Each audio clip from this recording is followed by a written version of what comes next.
Isto, agora ficou bonito, irmão Gil, agora ficou bonito. Estava difícil, mas conseguiu, com dificuldade, mas conseguiu. Irmão Leandro, bom rever a sua pessoa, Deus abençoe. Meus irmãos, estamos na nossa terceira aula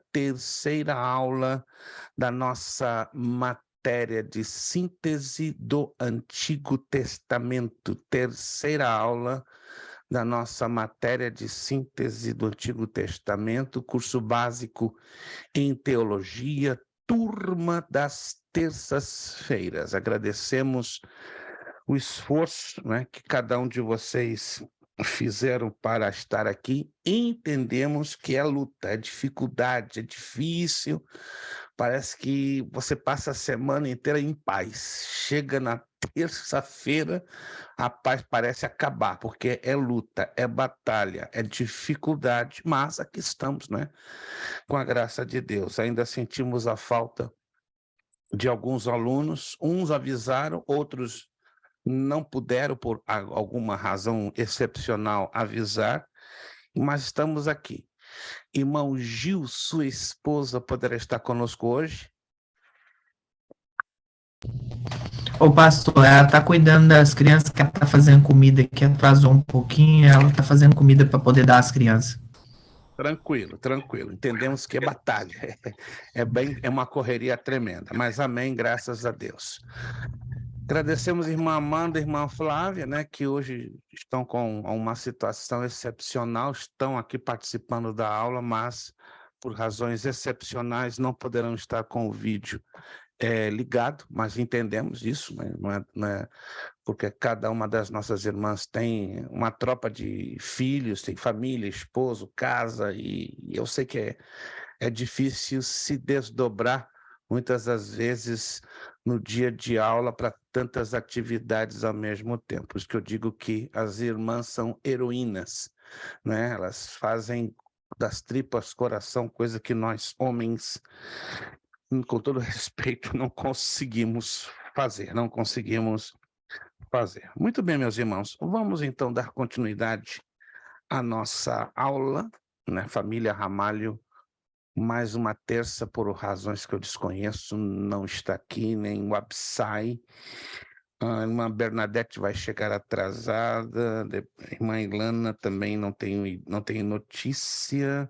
Mas vamos lá, vamos conosco mesmo, né? O mais importante é estarmos em oração pelos nossos irmãos que estão aí lutando, batalhando, cada uma com as suas dificuldades. E agradecemos a Deus, né, que estamos aqui. Página de número 11. Página de número 11. Eu acredito que vocês já observaram, né, que esta apostila ela é um pouquinho grossa, mas não quer dizer que nós vamos estudá-la. Quem dera, seria fantástico termos o tempo, né, de estudá-la toda, mas se fôssemos tomar o tempo necessário para estudar todo o conteúdo desta apostila, teríamos que gastar 10 aulas. Então, não seria conveniente, porque o curso ficaria extenso demais, muito grande. Então, nos propomos estudar por 5, como no muito, havendo necessidade, esticaríamos uma aula a mais, 6 aulas. Provavelmente isso vai acontecer, porque esta matéria ela tem muito conteúdo, né? São 39 livros, então temos que fazer uma viagem bastante rápida sobre as páginas do Antigo Testamento. Ou seja, foi planejado para durar 5 aulas, mas excepcionalmente, na próxima aula eu vou decidir se aumentamos uma a mais ou mantemos o plano de 5 aulas. Perfeito. Vamos lá então? Vamos lá então, a formação do cânon. Interessante isso aqui.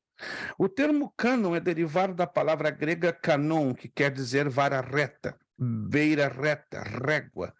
São os livros que foram considerados inspirados por Deus e que formaram a Bíblia. Nas escrituras hebraicas, há 39 livros que os judeus aceitam como canônicos. São os mesmos que foram aceitos pela Igreja Apostólica e pelas igrejas protestantes desde os dias da Reforma. Mas logo vem a pergunta: o que é que torna canônico um livro das Escrituras. Quando é que o povo de Deus na antiguidade considerou ou aceitou os vários livros que compõem o Antigo Testamento como sendo canônicos? Vamos entender, então. A palavra canônico, resumindo de uma maneira que você entenda rápido, quer dizer autorizado ou inspirado pelo Espírito Santo, né? Essa palavra ela foi roubada da parte da Igreja Católica Apostólica Romana, quando usa a expressão fulano foi canonizado santo, fulana foi canonizada santa. Então esse termo ele é usado de forma errônea, equivocada, nada coerente, porque biblicamente a palavra canônico significa autorizado ou inspirado pelo Espírito Santo. Então, os livros canônicos, para nós entendermos melhor, foram aqueles inspirados pelo Espírito Santo de Deus. Vamos então entender na página seguinte, na página 12, aí tem um gráfico, o processo de formação do cânon, ou seja, de ser um livro das Escrituras, e em particular do Antigo Testamento, ser considerado legítimo ou autorizado ou inspirado pelo Espírito Santo. Olha só como esse processo foi longo e complexo. E ele se deu provavelmente em 4 fases. Vamos entender cada uma dessas 4 fases. Fase 1. Pronunciamentos, detentores de autoridade. A fase 1 envolvia muitos documentos de autoridades, como teólogos, tradutores, copistas, que colocavam em questão aquele livro do Antigo Testamento. Exemplo, o livro de Provérbios.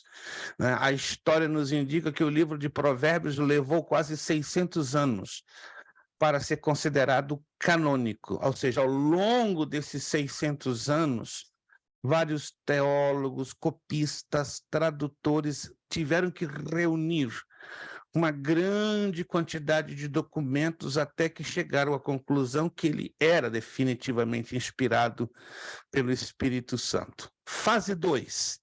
Documentos formais escritos.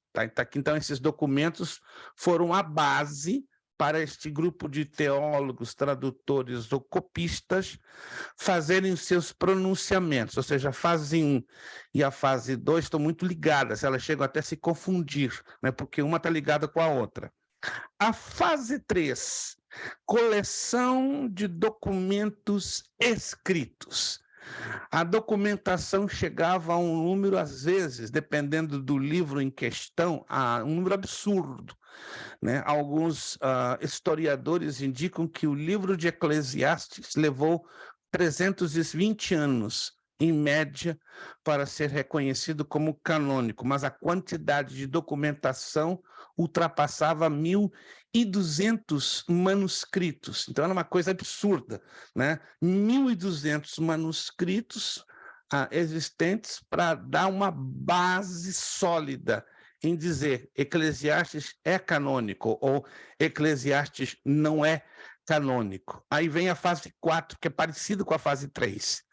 Coleção de documentos escritos e fixação do cânon. Então, na base de toda uma quantidade, que nesse caso de Eclesiastes chegou um número de 1.200, 1.225 documentos, é um número absurdo, um número enorme. Então, aí esse mesmo grupo de teólogos, de copistas, de tradutores tiveram que estabelecer regrinhas, que é o chamado fixação do cânon. Então, essas regrinhas foram estabelecidas e bateram um martelo. Então, definitivamente, Eclesiastes é um livro canônico, mas não somente Eclesiastes. No momento que o cânon ele tem aquela chamada fixação, não é? Que seria as regrinhas ou os critérios, os próximos livros do Antigo Testamento são trabalhados quase que em cima dos mesmos critérios. Olha o que está escrito aqui dentro desse retângulo. É importante entender que o cânon hebraico, né, que isso quer dizer o cânon dos livros escritos originalmente na língua hebraica, foi estabelecido, fixado pela liderança religiosa da comunidade hebraica. Concílios rabínicos e eclesiásticos não determinaram o cânon, isso é muito importante, mas apenas confirmaram ou aprovaram a coleção de livros divinamente inspirados e detentores de autoridade já reconhecida por palavra do Senhor na comunidade religiosa. Muito interessante isso, né? Se tem uma opinião errada, como, por exemplo, os concílios da igreja primitiva, como o concílio de Jerusalém, no ano 37 depois de Cristo, o concílio de Nicéia, em 325 depois de Cristo, e todos os outros concílios que, quando nós estudamos a história da igreja, eles não determinaram as regras, né, de canonização ou de reconhecimento dos livros da Bíblia como sendo inspirados pelo Espírito Santo. Os concílios apenas vieram a confirmar. Para que houvesse, primeiramente, esta confirmação canônica, tinha que partir o quê? Da comunidade hebraica, que, no seu seio, né, foi a base destes livros, já que estamos estudando, né, o Antigo Testamento, ou a visão da canonização, o reconhecimento dos livros do Antigo Testamento. Agora, olha que interessante isso aqui. Até os dias de Neemias, isso perto de 445 a.C., quase todos os livros do Antigo Testamento já eram reconhecidos como palavra de Deus, praticamente 68%. Se você quer colocar aqui uma observação, então até o tempo de Neemias, se quiser colocar essa anotação, em torno de 445 antes de Cristo, 68%, aqui não está escrito, né, o percentual, mas só para você saber, 68% dos livros do Antigo Testamento já eram reconhecidos como palavra de Deus, então só faltavam 32%. Particularmente, né? E isso envolveria quase a totalidade dos livros dos profetas menores. Então, você pode assinalar. Então, aí na época do profeta, aliás, de Neemias, seria 445 antes de Cristo, e aí seria em torno de 68%. É importante falarmos sobre a Septuaginta, que foi a primeira tradução do Antigo Testamento para o grego por volta de 250 a.C.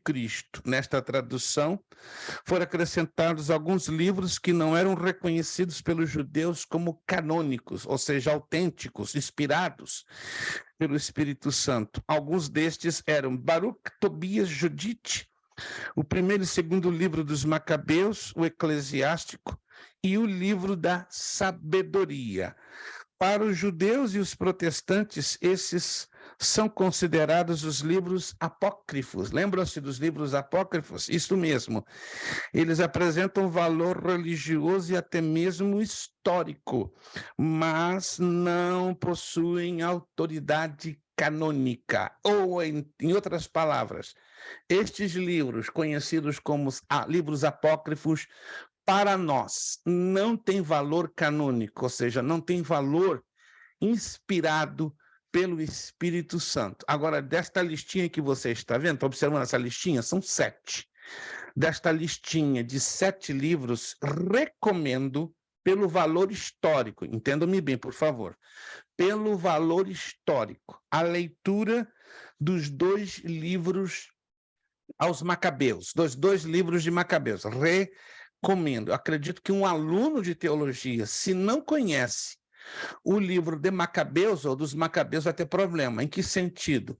Porque nos ajuda a entendermos o que aconteceu no chamado período intertestamentário, ou no tempo do chamado silêncio profético. Lembram-se que o silêncio profético se situou entre Malaquias e Mateus, e justamente nesse meio tempo, o Espírito Santo não deu nenhum livro inspirado para ninguém. Então, Deus parou de revelar a sua palavra por 400 anos. E nesse período de 400 anos surge uma revolta em Israel, liderada por uma família chamada Macabeus, né? Judas, Simeão e Matatias.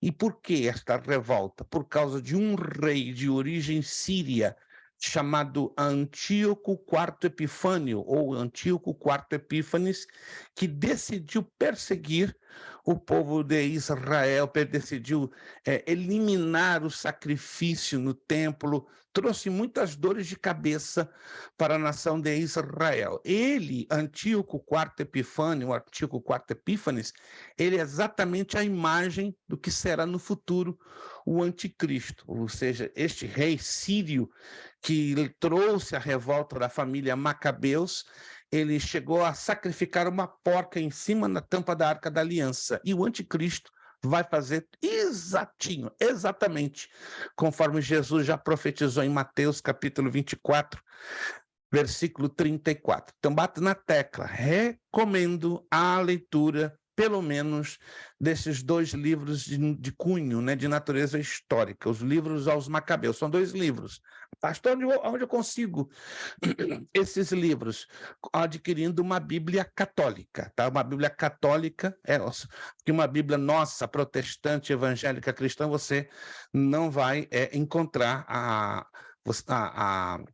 presença desses livros. Se você não quer, por ABC razões, adquirir uma Bíblia católica no online, você pode baixá-los de forma gratuita. Vai lá, coloca no Google, né, primeiro e segundo livro de Macabeus, né, PDF ou grátis online, e aí você baixa, e aí vai ter a ideia do conteúdo desse livro. Ele é plenamente histórico, não tem nenhuma orientação doutrinária ou para a nossa edificação espiritual. Foi depois da Reforma Protestante, está lá na nossa apostila, no Concílio de Trento, em 1546, após grande discussão e polêmica, que alguns desses livros foram aceitos como canônicos e passou a fazer parte da Bíblia Católica. Então, a Bíblia Católica, sim, possui estes livros apócrifos, ou seja, além dos nossos livros, os livros que conhecemos como... Esse livro aqui também é muito bom. A sua câmera não me permite ver, infelizmente. A imagem está saindo... Está saindo blurry, está saindo... eu tenho ele em inglês. The Interbiblical Period. Excelente! Uau! Uau, muito bom. Período interbíblico. Ele só se dedica a explicar o pano de fundo histórico, religioso, social e cultural desses 400 anos do silêncio profético. Muito bom, irmão. Parabéns. Tá? Recomendo. Né? Eu vou ver se eu encontro este livro no Amazon. Eu encontrando, eu vou postar aqui no grupo dos alunos. Aí você fique à vontade. Ninguém... Claro, Amazon tem. Eu acredito Foi que lá sim, que eu adquiri. Né? O Amazon ultimamente está lançando, ou pelo menos revendendo, muitos livros de boa qualidade em língua portuguesa. O precinho pode não ser muito bom, o importante também é disponibilidade. Leve, então, em consideração que o Concílio de Trento, ou seja, esse grupo, essa reunião que houve da parte da Igreja Católica Apostólica Romana, ela é também considerada como o período da Contra-Reforma, porque Lutero bateu o martelo da Reforma Protestante em 1517. E um pouco mais, quase 30 anos depois, então, vêm os católicos e fazem a chamada Contra-Reforma. Vamos lá. Organização do Antigo Testamento. Nossa Bíblia não está organizada em ordem cronológica. Importante você entender isto. A nossa Bíblia, ela não está na ordem do tempo, né? Porque muitas pessoas, a Bíblia Sagrada está escrita na ordem do tempo. Não. Se fôssemos ter uma Bíblia na ordem do tempo, ela é a chamada Bíblia cronológica. Não sei se vocês já ouviram falar que existe uma Bíblia no mercado, inclusive em língua portuguesa, chamada Bíblia cronológica. Alguém já ouviu falar dessa Bíblia? Bíblia cronológica, isso. Ela existe. Se você tem interesse em adquirir, eu acredito até que o Amazon também tenha. Esta sim, ela está na ordem escrita na linha do tempo. E aí é muito interessante, quando você pega essa Bíblia, você abre e já toma um susto. Como assim? Geralmente nas nossas Bíblias está o primeiro livro. Qual o primeiro livro das nossas Bíblias? Vamos lá. Gênesis. Isso, na cronológica não está Gênesis. Oh, está Jó. Uau, yeah. É o livro de Jó. Então, isso é muito interessante. Sugiro, não é uma obrigatoriedade, mas se você tiver a curiosidade de um dia querer e adquirir essa Bíblia, você vai ficar bastante surpreso. E já para de quebra, né? Coincidência ou não, de fato, Malaquias é, sim, o último livro do Antigo Testamento na Bíblia cronológica. Então não vai ter problema, só não começa com Gênesis. Começa com Jó e termina com Malaquias. Então, voltando a essa parte para ficar bem fixada na nossa memória. Nossa Bíblia não está organizada em ordem cronológica, ou seja, não está compilada como uma linha do tempo onde cada livro é uma sequência da anterior. A palavra Bíblia significa biblioteca, e assim como em uma biblioteca os livros do Antigo Testamento estão organizados por temas, cada um em sua categoria. Por isso, é tão importante entendermos como eles estão organizados. A princípio, na Bíblia hebraica, os livros foram organizados em apenas 3 categorias. Olha as categorias na Bíblia hebraica. A Torá, ou Pentateuco quer dizer 5 livros, que são os 5 primeiros livros da Bíblia, os profetas e os escritos. Em nossa Bíblia, o Antigo Testamento está organizado em 5 categorias: Pentateuco, históricos, poéticos, profetas maiores e profetas menores. Para facilitar a visualização da estrutura do Antigo Testamento, vamos usar o gráfico que chamamos de Arco do Antigo Testamento. Ele tem um desenho, estão vendo aí?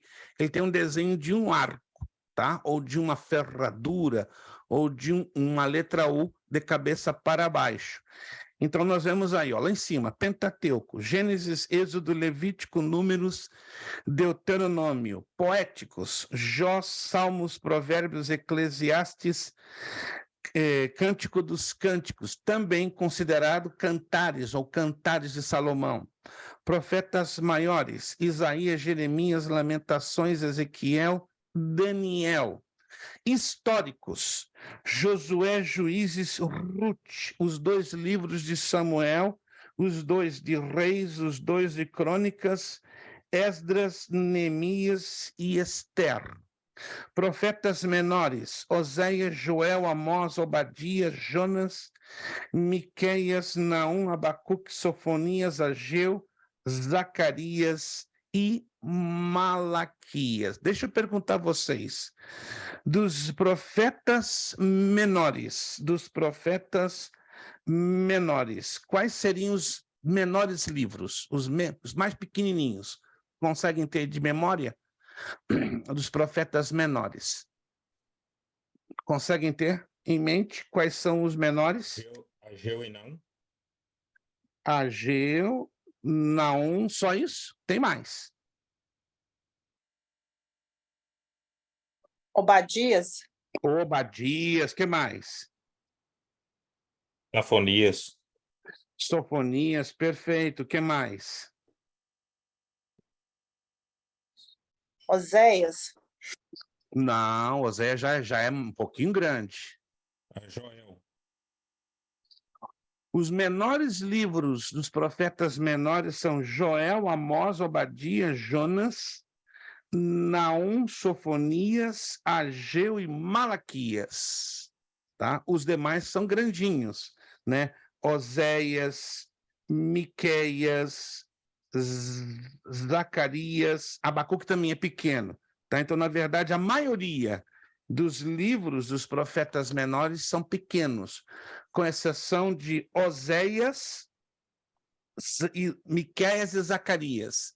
Oséias, Miqueias e Zacarias já são um pouquinho grandinhos, entenderam? Então, praticamente 80%, 85% dos livros dos profetas menores, eles são pequenos, né? E os menores, dos menores seria Ageu, Naum e Obadias. Ageu, Naum e Obadias são bem pequenos. Dos três, o menor é Obadias, que você não identifica por capítulos, né? Eu achei engraçado, né? Algumas pessoas dizendo, Obadias, capítulo 4, verso 2, não existe. São 20 e poucos versículos, então não tem como você... É igual a carta a Judas, né? A epístola de Judas, né? Eu fico assustado. Tem pastores, Pai do Senhor, meus irmãos, vamos ler Judas, capítulo 1, verso 23. Não tem capítulo 1. Não tem, olha que coisa séria, né? E pastor, Judas 1, 23, um dia eu fiquei perturbado. Ué, cadê, cara? Onde está o capítulo 1 de Judas? Eu sei que tem o verso 23, mas não o capítulo 1. Então, são errinhos que precisam ser observados com muita atenção. Então, Judas, quer anotar? E Obadias, você não pode pronunciar capítulos sobre eles, porque eles não têm capítulos. Eles só têm versículos. Sabiam dessa? Se você não sabia, anota aí. Os 2 únicos livros da Bíblia que você não pode pronunciar. Não há temos também 2ª e 3ª de João. Então, olha só, 2ª, 3ª de João, Jonas e Obadias, os 4. São os 4 livros da Bíblia que você não pode pronunciar capítulos, senão versículos. Vou repetir de novo, tá? Obadias, ok? Judas, 2ª e 3ª de João. Você não pode pronunciar capítulos, porque são constituídos unicamente de versículos. E eu acredito que você, se parar para observar, eu, pelo menos, eu observo muito. Eu canso de ouvir obreiros dizendo, vamos ler 2ª de João, capítulo 1, ou 2ª de João, 3ª de João, capítulo 1. Não existe capítulo em 2ª e 3ª de João, como também não existe capítulos em Obadias e na carta de Judas. Virando a página.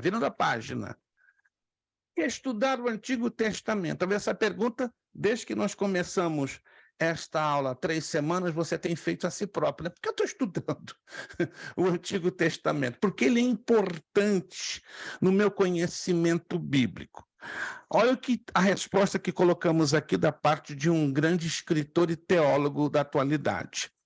A ação inspiradora de Deus no Antigo Testamento era como um filete de pólvora, cuja cor era igual à cor da terra. Antes já se sabia da sua existência e do seu destino, mas não se conhecia ainda seu traçado preciso, nem o conteúdo concreto desse traçado. Esse filete estava sendo conduzido por Deus até chegar ao fogo. No momento em que Cristo chega, ressuscita e comunica o Espírito, o fogo se acende, se estende à pólvora, iluminando de repente o seu traçado invisível. Palavras do escritor e teólogo Carlos Mesters.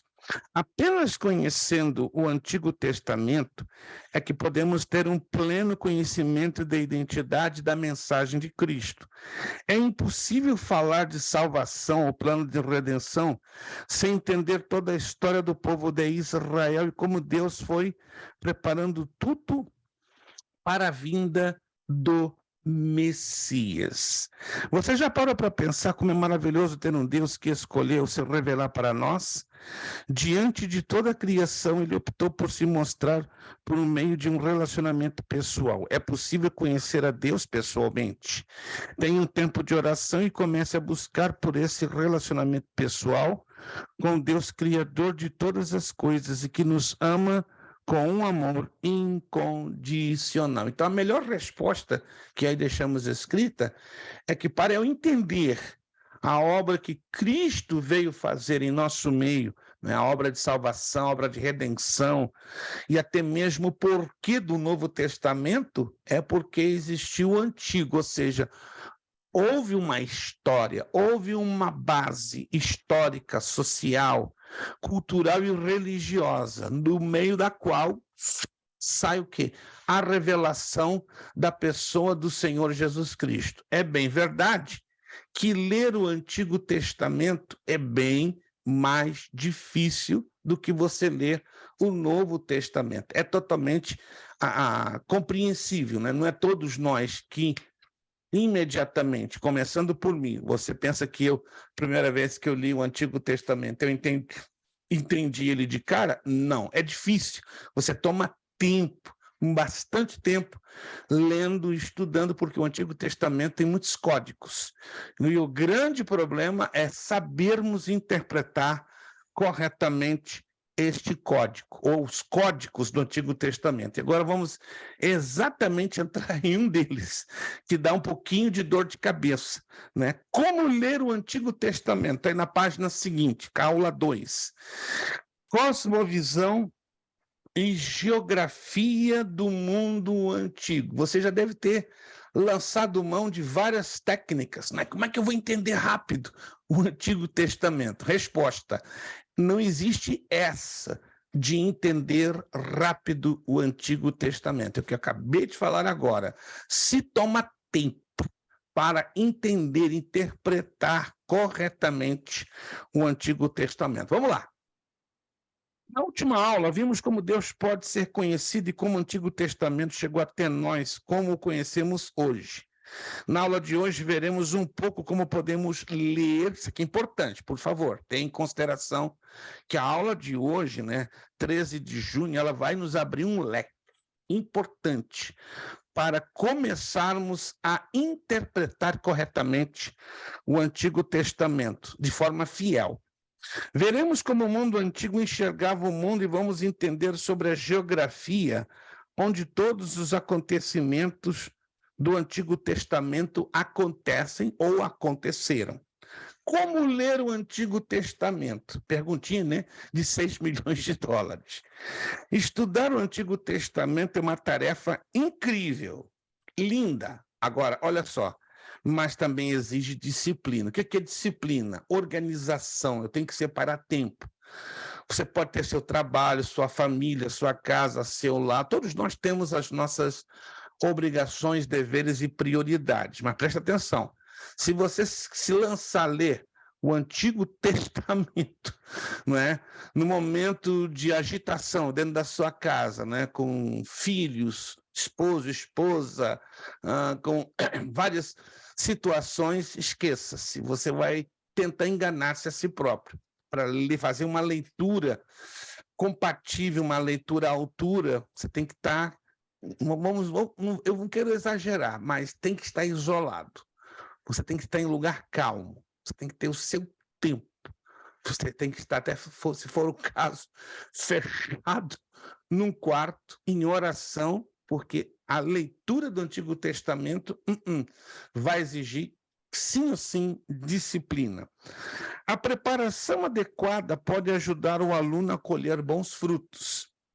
O Deus soberano que criou o universo, que controla a história, que realizará o seu plano no tempo devido, decidiu manifestar-se em si mesmo, isto é, em um ato de graça, devemos nos sentir estimulados a ouvi-lo. No entanto, o ato de ouvir pode ser prejudicado por muitos fatores. Em primeiro lugar, a revelação de Deus não foi feita na língua portuguesa. Começamos por aí. Não foi feita na língua portuguesa ou no âmbito da cultura ocidental. Nós temos, infelizmente, o hábito de querer levar nossa cultura para dentro da Bíblia. Não funciona. Não funciona. É algo parecido a alguns professores de teologia que querem trazer o sistema do Brasil para funcionar aqui nos Estados Unidos, e não dá certo, né? Eu não vou entrar em detalhes e não estou falando isso no sentido de denegrir a ninguém, mas existem escolas teológicas do Brasil que vêm para cá com o mesmo modelo cultural do Brasil e pensam que aqui vai funcionar, e não funciona. Você pode estar com uma escola teológica dirigida, não é verdade, para o público de língua portuguesa, mas tem que fazer o quê? As devidas adaptações para dentro da nossa realidade, a realidade que eu e você, né, vivemos. Nós vivemos aonde? Dentro dos Estados Unidos. E aqui a realidade social, cultural é totalmente diferente do Brasil. Os irmãos estão entendendo o que eu estou querendo dizer? Não tem como você trazer o Brasil, e jogar dentro dos Estados Unidos, que não vai funcionar. É bom estar entre os nossos compatriotas? Sim, é muito bom. É bom estar num lugar onde todo mundo fala português, come arroz e feijão, é bom demais. Mas o contexto social e cultural que nós vivemos não nos permite vivermos isolados, só nós e os brasileiros. Não, temos que continuar, claro, obviamente, tendo amor pela nossa pátria, mas temos que entender que o contexto que, ora, hoje eu e você vivemos é totalmente diferente. Irmão Elton. Seria daí, pastor, que vem umas aplicações que muitas das vezes confunde a mente do novo convertido pelo fato de aplicar algo fora da cultura da Bíblia. Eu creio que é por esse fato, né? Muito discutido entre Malaquias 3 e 10 é falta de interpretação de cultura, né? Exato. Começamos por aí, irmão Elton tocou uma tecla muito sensível. Não adianta você forçar um novo convertido, e até mesmo que não é novo convertido, a trazer a compreensão da Bíblia na visão da nossa cultura. E vamos ter sérios problemas, tá? Uma das maiores dificuldades da correta interpretação do Antigo Testamento, bato nessa tecla, irmãos, é que muitos bons intencionados líderes querem forçar, né, os membros de suas igrejas a adaptarem a nossa cultura à compreensão da Bíblia. Não, isso não funciona, isso é incoerente. Então nós temos que partir do princípio sobre qual cultura ou em qual cultura foi escrita o Antigo Testamento. Primeiro, a cultura hebraica, a cultura judaica. Então nós temos que conhecer um pouco, como é que funcionava e como funciona até os dias de hoje a cultura judaica, tá? Temos que entender que a cultura judaica é uma das poucas culturas no mundo que particularmente se manteve quase que intacta durante mais de 25 séculos. Não mudou. Mudou muito pouca coisa para se adaptar ao mundo que hoje vivemos. Mas a mesma cultura de 2.500 anos, de 3.000 anos, é quase 90% igualzinha hoje. Claro, a margem de 10%, 20% que seja, foram feitas adaptações para se encaixar ao mundo de hoje. Vamos lá. Consequentemente, precisamos esforçar-nos para receber a mensagem com clareza.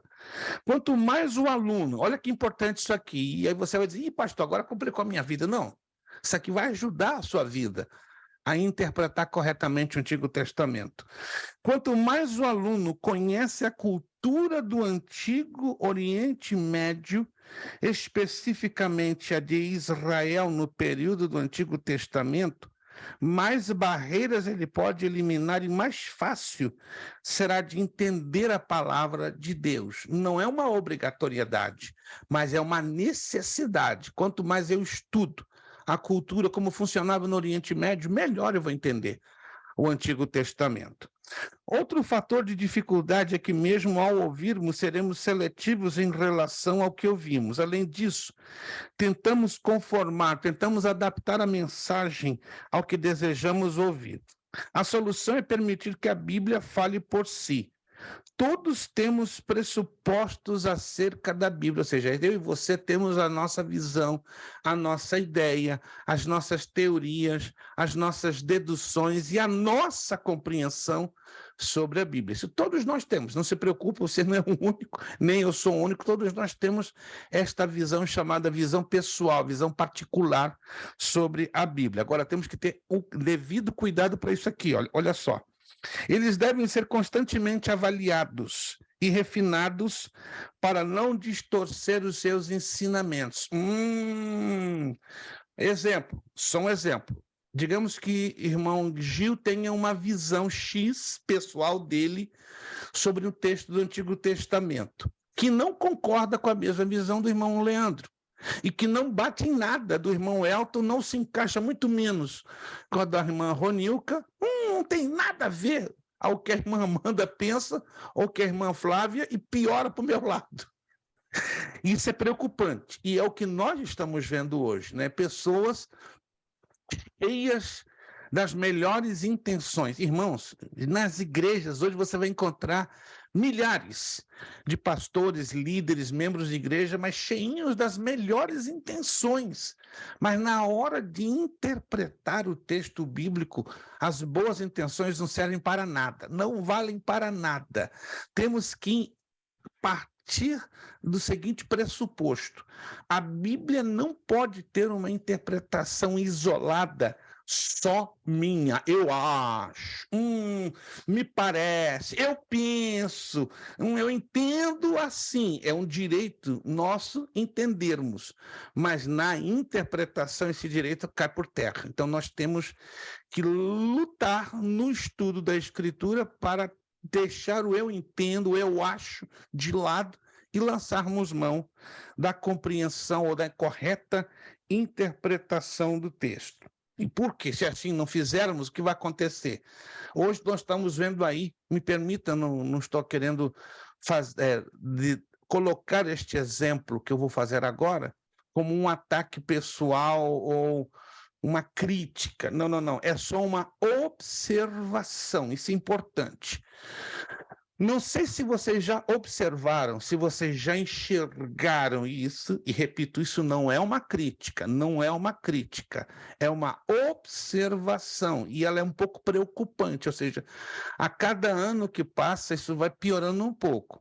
Não sei se vocês já observaram, aqui nos Estados Unidos, no Brasil, em várias partes do mundo, eu tenho observado isso porque eu viajo bastante, e observo isso e parece que está ficando um pouco crônico, está ficando um pouquinho pior a cada mês e ano que passa. Um grande número de igrejas brasileiras, eu estou falando pelas igrejas que eu mais visito, né? Além das igrejas hispanas e americanas, eu tenho observado que as igrejas brasileiras, em bom número, não vou dizer um percentual, que você poderia dizer, pastor, só está sendo injusto ou cruel. Então, eu não vou evitar de usar até estatísticas nesse ponto em particular. Por desconhecimento da interpretação correta do Antigo Testamento, tem se permitido colocar dentro do seu culto elementos do judaísmo. Vou explicar melhor. Há coisa de alguns meses eu estive numa igreja, não vou dizer aonde, tá? Foi no norte, já digo, está aí no norte dos Estados Unidos, foi aqui na Flórida. No norte, eu tive a ligeira sensação que eu estava numa sinagoga. Que curioso, né? Estava uma cópia da Arca da Aliança enorme no púlpito. Do meu lado esquerdo, uma cópia do menorá, do candelabro de 7 braços. Um pouquinho mais do lado, uma cópia da mesa dos pães da proposição. Eu falei, caramba, onde eu estou? Isso aqui é uma sinagoga, é uma miniatura do tabernáculo dentro da igreja. Quando eu pensei nisso, daqui a pouco entram 4 obreiros tocando chofar. Eu falei, aí sim, aí piorou. Aí complicou, eu falei, não estou entendendo mais nada. Aí eu, claro, eu não conhecia aquela igreja, estava ali como visitante, mas bateu um mal-estar enorme. Eu falei, Senhor, que é isso? Daqui a pouco veio o pastor, pega um chofar, vou te contar, nunca vi um negócio tão comprido, tão grande, e começou a gritar, sapatear, aí pega o talite, que é aquele manto, né, que os judeus usam para cobrir a cabeça quando oram. Aí eu falei, papai do céu, me ajuda, e eu ia pregar. Eu não estava me sentindo bem, eu estava bem. Que isso, pastor? Mas você é judeu? Não, e o pastor da igreja sabia que eu sou judeu. E ele ficou me olhando todo o tempo assustado. Aí teve um momento, antes de me dar a palavra, pastor, parece que o senhor está um pouco mal, não é? Está se sentindo mal. Mas por quê? Eu pensei que o senhor ia pular, gritar, glorificar. O senhor só está bem sério, mas peraí, o senhor é judeu? Não estou entendendo, meu irmão, não vamos entrar nesse pormenor agora. E pode trazer um mal-entendido entre nós. Eu vou fazer a missão que me foi cabida, né? Trazer a mensagem da palavra. Mas, resumo, eu ministrei a palavra 20 minutos, muito deslocado, muito perdido, entende? E no final o pastor pega o microfone, irmãos, Nós estamos no excelente caminho, já são 15 anos que eu tenho aprendido, né, como aprendi com fulano e foi citar nomes, não vou citar, claro, aqui nomes, né, porque é bem constrangedor em todos os momentos citar nomes. Esses são os elementos que atraem a presença de Deus dentro da nossa igreja. Eu falei, aonde está escrito isso? Que os elementos da liturgia judaica deveriam ser usados pelos cristãos para atraírem a presença de Deus na igreja. E isso eu não vi nessa igreja, mas visitei já outras, parece que a mesma história se repete. Uau! Vamos partir de um princípio. Esses elementos Deus deu unicamente, se quiser anotar, pode anotar, fique à vontade, está sendo gravado. Só deu à nação de Israel e aos judeus, a ninguém mais. Mas, pastor, então, uma igreja que usa isso, ela está pecando? Não. Uma coisa é pecar e outra coisa é cometer desvio na fé. Isso é considerado um desvio na fé.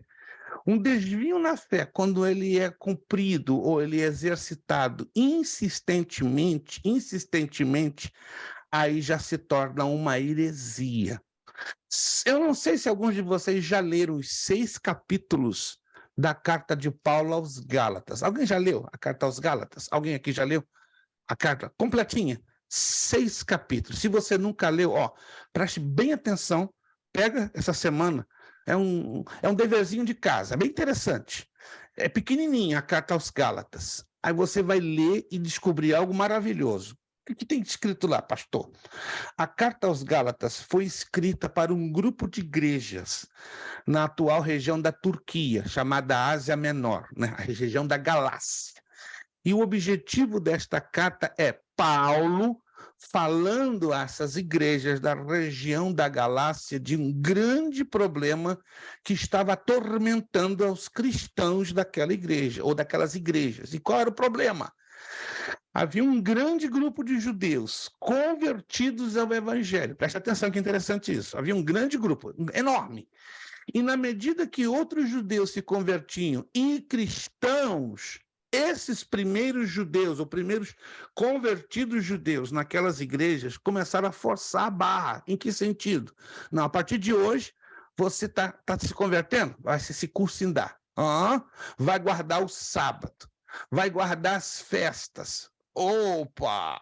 Em outras palavras, aquelas igrejas estavam forçando o exercício da liturgia judaica dentro de uma igreja cristã. Ou é uma igreja messiânica, que é diferente, que existe um grupo de judeus que reconhece a Jesus Cristo como Senhor e Salvador e Messias de Israel. Aí é outro assunto. Aí é uma sinagoga messiânica que reconhece a Jesus, mas mantém os elementos da liturgia judaica, separando bem as coisas para também não dar certas misturas. E outra coisa é uma igreja cristã evangélica trazer esses elementos que não tem nada a ver. Eu vou dar uma prova bíblica, preste atenção. Se você quiser anotar, essa é a prova bíblica. Se Deus quisesse que a igreja de Cristo hoje repetisse os mesmos rituais do Antigo Testamento, usar os móveis do tabernáculo, usar o talite, tocar o chofar, eu pergunto a vocês, Jesus Cristo teria alguma dificuldade em confirmar para os seus discípulos o uso desses elementos vindos lá de trás do judaísmo? Eu pergunto, Jesus Cristo teria alguma dificuldade de deixar isso bem claro nos 4 evangelhos? Segunda pergunta, se Jesus Cristo não confirmou ou orientou os discípulos, temos uma segunda pessoa no Novo Testamento que é a segunda maior autoridade bíblica para confirmar assuntos doutrinários, ou seja, assuntos de ensino da palavra. Quem é esta pessoa? A segunda. Você pode imaginar quem é essa pessoa dentro do Novo Testamento que tem a segunda maior autoridade para confirmar qualquer tipo de assunto doutrinário? Jesus é a primeira. Paulo. Quem é esse? Paulo. O apóstolo Paulo. Anotou? Paulo era fariseu, lembram-se? Ele era fariseu. Teve um encontro com Jesus no caminho a Damasco. A vida de Paulo mudou, ó, da água para o vinho. Paulo escreveu 40% do Novo Testamento. Alô? 13 cartas. Paulo teria alguma dificuldade nas 13 epístolas de deixar bem claro, bem registrado, igreja do Senhor. Vocês têm que usar o talite, tocar o shofar, ter as miniaturas ou as cópias dos móveis do tabernáculo, seguir todo o ritual do Antigo Testamento. Será possível que Paulo teria essa dificuldade em fazer tudo isso nas suas 13 epístolas? Não. Estão notando? Primeira autoridade para confirmar os assuntos do Antigo Testamento dentro do Novo, Jesus. Segunda autoridade para confirmar os assuntos do Antigo Testamento no Novo, Paulo. Mas nós temos ainda mais 4. Que, pastor? Nós temos mais 4 pessoas ainda. Pedro, Tiago, João, está anotando comigo? E Judas. Ó, Pedro, Tiago, João e Judas. Mas por quê? Justamente esses 4 apóstolos. Pensa comigo. Pedro. Pedro escreveu 2 epístolas que levam o seu nome. Está lembrado? Primeira carta de Pedro, segunda carta de Pedro. Tiago. Escreveu uma epístola? Claro, está lá a epístola de Tiago. E muita gente não gosta do irmão Tiago, que o irmão Tiago fala pesado contra a língua. Terceiro, João. João, que é maior autoridade, escreveu o evangelho que leva o seu nome. Escreveu o livro do Apocalipse. E ainda de quebra escreveu 3 cartas. E para fechar, Judas. Escreveu uma epístolazinha pequenininha, de 25 versículos. Escreveu. Então, vamos resumir aqui, irmãos. Tudo que devemos entender para o uso da igreja no Novo Testamento, se veio lá do Antigo, e é usado também no Novo, tem que ter a confirmação destas pessoas dentro do Novo Testamento. Em outras palavras, Jesus confirmou nos 4 evangelhos, Paulo confirmou nas suas 3 epístolas, Pedro, Tiago, João e Judas confirmaram nas suas epístolas? Não. Passa a página. É só para judeus. Ih, pastor, então o negócio está feio. O negócio está complicado. Então, e essas igrejas que estão aí tocando chofar e desvio de fé? Isso já é um problema gravíssimo de interpretação no Antigo Testamento. Irmão Leandro, solta. Eu sigo um canal aqui que eles são judeu messiânico. Eles têm uma igreja lá em Belo Horizonte. Aí às vezes eu vejo alguns vídeos deles, porque eu gosto de ver os ensinos deles sobre o Antigo Testamento. Eles são muito inteligentes nessa área. Só que eles pregam Jesus Cristo como Salvador e tal, mas o que eu observo muito é que eles pregam muito só sobre o Antigo Testamento. E eles guardam todas essas datas que o senhor falou, essas festas, tudo. Como é que fica a situação deles no caso, então? Eles são chamados, anote aí, judaizantes. Eles não são messiânicos. Não são messiânicos. Não. Mas eles creem em Jesus. Eles pregam mas Jesus. Observe, o crer em Jesus não é o suficiente. Não é o suficiente. O que define o messiânico? Além de crer em Jesus, ele não está agarrado aos rituais do judaísmo ortodoxo, do judaísmo tradicional. Lembrar-se das festas não está errado. Falar da Torá não está errado. Agora, o messianismo ele é melhor definido porque ele equilibra antigo e novo. Eu queria ter oportunidade. Quando o irmão vier à Flórida, me avisa que eu vou lhe levar numa sinagoga messiânica aqui em Tampa, tá? 2h15. O irmão vai ficar maravilhado. São judeus, usam o quepá, tocam o sofá, como é uma normal de uma sinagoga messiânica, mas pregam pesado o Novo Testamento. É um negócio curioso. Eles fazem uma combinação do Antigo e do novo, não menospreza nem o antigo e muito menos o novo. Muito pelo contrário, eles fazem o quê? Uma conexão, como nós costumamos fazer, com a diferença que em uma sinagoga messiânica essa conexão é mais forte, claro, do lado da tradição, dos costumes ligados ao judaísmo, mas sem, entende, menosprezar o conteúdo do novo. O rabino de lá, o David Koresh, é fantástico. Eu vou lá uma vez por mês, ele começa um texto do Antigo Testamento e de repente ele cai num outro texto do Novo, que faz uma conexão linda, uma combinação que não é normal da parte dos judaizantes. Né? Uma sinagoga judaizante, se assim posso dizer, do princípio ao fim do culto da liturgia é só Antigo Testamento acabado. Crê em Jesus? Creem, mas o Novo Testamento eles não tocam em nenhum momento. E esse era o grande problema da igreja, ou das igrejas da região da Galácia, né? Os irmãos, leia com atenção os 6 capítulos da carta de Paulo aos Gálatas. Esse era o grande problema daquelas igrejas, né? Que eles falavam de Jesus, acreditavam em Jesus, criam em Jesus, mas só era Antigo Testamento, Antigo Testamento, Antigo Testamento, em momento nenhum. Muito pelo contrário, eles não valorizavam, né, os Gálatas, as igrejas da Galácia que estavam com esse problema. Em momento nenhum eles valorizavam o conteúdo do Novo Testamento, entende? Então, essa é a diferença. Hoje, algumas igrejas adotaram não a visão messiânica, mas a visão judaizante. Porque a visão judaizante, ela obriga com que os elementos da liturgia judaica sejam cumpridos no culto cristão. E nós não vemos, repito, nem Jesus, nem Paulo e nem esses 4 apóstolos confirmando nada, absolutamente nada disto para dentro do Novo Testamento e para a igreja. Aí você vai me perguntar, então esses pastores estão fazendo o quê? Desvio de fé. E na medida que eles vão insistindo em dizer que aquilo é uma forma de atrair a presença de Deus, aquilo ali se torna o quê? Um amuleto.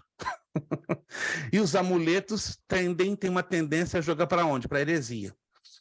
Então isso tem que ser avaliado com muitíssimo cuidado. Mas se isso está acontecendo é porque pouco se estuda o Antigo Testamento, porque quem estuda o Antigo Testamento na profundidade nunca vai cair nessas incoerências, porque é uma incoerência, não é verdade? É uma incoerência.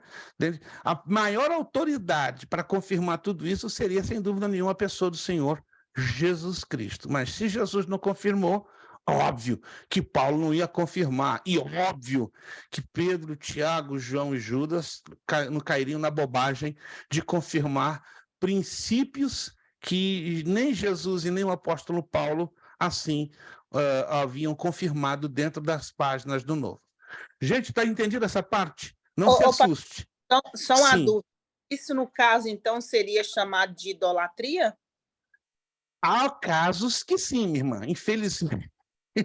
Eu não vou entrar aqui em detalhes por respeito, por ética, mas eu conheço igrejas aqui nos Estados Unidos de brasileiros, de hispanos, que já estão entrando nesse caminho. E é perigoso.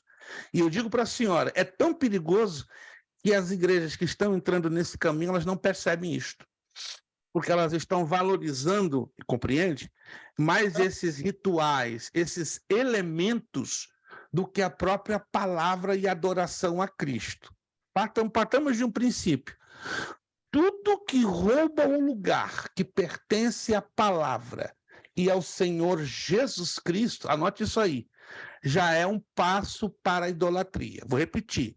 Tudo que rouba o espaço que pertence a Jesus Cristo e à palavra já se torna um elemento de idolatria. Ai. Aí você vai colocar a mão na cabeça. Ih, pastor, eu conheço muitas igrejas assim. E agora? E agora, meu irmão? A Bíblia diz, aquele que está de pé, olhe para que não caia. Falar com esses líderes é muito complicado, porque eles não vão admitir assim, do dia para a noite. Se você confrontá-los e apresentar a verdade bíblica, vão se sentir ofendidos, entende? Vão se sentir atacados, vão se sentir discriminados. Então, como é que lidar? Como se lida com uma situação dessa natureza? Orando. orando. E quando houver uma oportunidade, de uma maneira muito sutil, tranquila, estratégica, aí convinha fazer algumas perguntas. Pastor, me explica isso aqui, assim, na Bíblia. Né? Jesus, Paulo, esses 4 apóstolos confirmam isso dentro do Novo Testamento. Como é que você explica isso? Aí já vai colocar 2, 3, 4, 5 pulgas atrás da orelha. E óbvio, assim, de imediato não vai responder, não terá como responder, mas você vai deixar já a pessoa um pouco encucada. Mas não adianta confrontar, né? Você confrontar um líder, um pastor com esse tipo de situação é criar uma inimizade, criar um confronto. E nós não estamos aqui motivando nenhum tipo de confronto. Eu me dou bem com muitos pastores. Eu vou levando um relacionamento, não de intimidade, porque, infelizmente, não dá para ter intimidade com igrejas e pastores que tenham esta visão judaizante, porque é um desvio das escrituras, entende? Mas eu procuro, da melhor maneira possível, ter um relacionamento de comunhão, de respeito, e sempre quando eu posso, de maneira muito delicada, muito sutil, eu introduzo umas perguntinhas que deixam o caboclo preocupado. Como semana retrasada por telefone, eu deixei 2 pastores bem preocupados, porque são pastores que têm esses elementos nas suas igrejas, né? Fiz umas perguntas bíblicas que eles não souberam me responder. O senhor está querendo chegar com essas perguntas? Não, só por curiosidade. Claro, eu estou sabendo da situação, entende? E estou sabendo que tem membros, né? Isso que chegou ao meu conhecimento, que já me chamaram por telefone e me questionaram isso, meu irmão. Eu respeito a sua igreja, respeito o seu pastor. Não, mas pastor, eu quero saber biblicamente, está correto? Olha, eu vou te dar um grupo de versículos, analisa e chegue às suas próprias conclusões. Vocês vão ver, é uma situação complicada. Se eu vou falar diretamente com este membro que está envolvido numa situação dessa, o que o membro vai fazer? Vai confrontar o pastor dele e ainda de quebra vai dizer, foi o pastor Luiz Prestes que disse. Aí queima meu filme, queima tudo. O negócio é delicado, irmãos. Vocês estão me entendendo? Alô, quem está me entendendo? Quem está me entendendo? Isso é uma área muito delicada, muito sensível. E não se pode mudar isso do dia para a noite. Isso é um processo. E somente o Espírito Santo para fazer isso. Aí eu vou àquela palavra que Jesus falou. E conhecereis a verdade, e a verdade vos libertará. Né? Em outras turmas, eu tenho alunos que são pastores. Semana passada eu fiquei emocionado de 2 que me disseram assim, em uma chamada telefônica, pastor, eu estou há 15 anos no Evangelho, 4 como pastor, e aí? Pastor, eu estou fazendo a coisa toda errada. Quem disse isso? A palavra que a gente está estudando. Ih, meu Deus, agora sobrou para mim. Não, pastor, o senhor tem culpa. Eu agradeço a Deus que a palavra está me ajudando a enxergar erros que eu cometi lá de trás, porque me ensinaram a coisa errada lá de trás. Eu considerei isso muito bonito, sabe por quê? Porque chama-se humildade. Humildade não é apenas você ter uma atitude mansa, tranquila, é você admitir que passou talvez toda uma vida sendo ensinado errado, porque você olha na palavra que você foi ensinado errado e você admite, opa, passei 20 anos sendo ensinado errado, porque fui ensinado lá atrás, também na base de uma solução de continuidade, mas sempre é um momento que você pode decidir entre se manter na retranca ou admitir, a palavra de Deus tem razão. Não é o pastor Luiz Prestes ou o pastor fulano de tal, é a palavra de Deus, que tem que ter razão. Agora temos que ter humildade de admitir que a Bíblia está certa, não eu. Eu não tenho aqui a verdade, eu não sou o dono da verdade. Nenhum de nós aqui somos os donos da verdade, mas quem é o dono da verdade é este poderoso, maravilhoso livro de mais de 31 mil versículos. Mas o problema é nós entendermos, é interpretarmos corretamente a palavra de Deus. Quantos estão me entendendo, gente? Quantos estão me entendendo? E é importante que você diga que está me entendendo e, de repente, estou falando em outro idioma e você não está me entendendo absolutamente nada. Vamos aqui Voltando à apostila no finalzinho da página 15. Vamos lá, rapidinho. Hoje temos que corrigir os exercícios. Ei, gente, se eu não corrigir ainda, temos que corrigir ainda o nosso bloquinho de exercícios, né? Acredito que já corrigimos o bloco 1, correto? Sim ou não? Ou não? Alô? Psst. Vocês estão aí comigo? Já corrigimos os exercícios? Nada? Não, então vai ser bom. Rapaz, eu tô viajando na maionese, né? Eu tive um processo de mudança muito desgastante, então me desconectei um pouco. Perfeito. Então vamos hoje corrigir então o bloco 1 e o bloco 2 e 3 corrigimos então na próxima aula, né? Porque eu estou vendo hoje que infelizmente quase que a metade da turma se ausentou. Vamos lá. Há muitas lições valiosas a serem aprendidas com o Antigo Testamento, mas nem todas são lições que o Antigo Testamento tenta ensinar. Olha só que lá no finzinho do parágrafo desta página 15. Se o aluno deseja colher ensinamentos fundamentados na autoria do texto, deve aprender a discernir o que o texto ensina, em vez de lhe sobrepor as ideias. Quando o leitor permite que a Bíblia fale do próprio ponto de vista com seus propósitos, ele pode estar mais aberto para aprender o que ela pretende ensinar. É claro que Deus pode falar conosco e se revelar com uma leitura superficial das Escrituras, isso não temos dúvida. Quem somos nós para dizer como Deus vai agir? É uma pergunta que eu faço. Mas o estudo aprofundado pode render resultados ainda maiores, porém acompanhado de maior dificuldade. Claro que Deus vai falar comigo ou com você através de uma leitura superficial, mas escute, as revelações, as profundas revelações da Bíblia estão na interpretação que exige mais profundidade. Por isso que tem pessoas que leram, por exemplo, aquele texto bíblico durante 10 anos, amém, Deus falou. Mas, de repente, quando você estuda, a revelação, ela se abre numa proporção que você se assusta. Ué, mas eu estou há 10 anos lendo este texto e eu nunca pude imaginar que esse texto me traria esta revelação ou esta interpretação. Vamos entrar nesse ponto aqui, ó.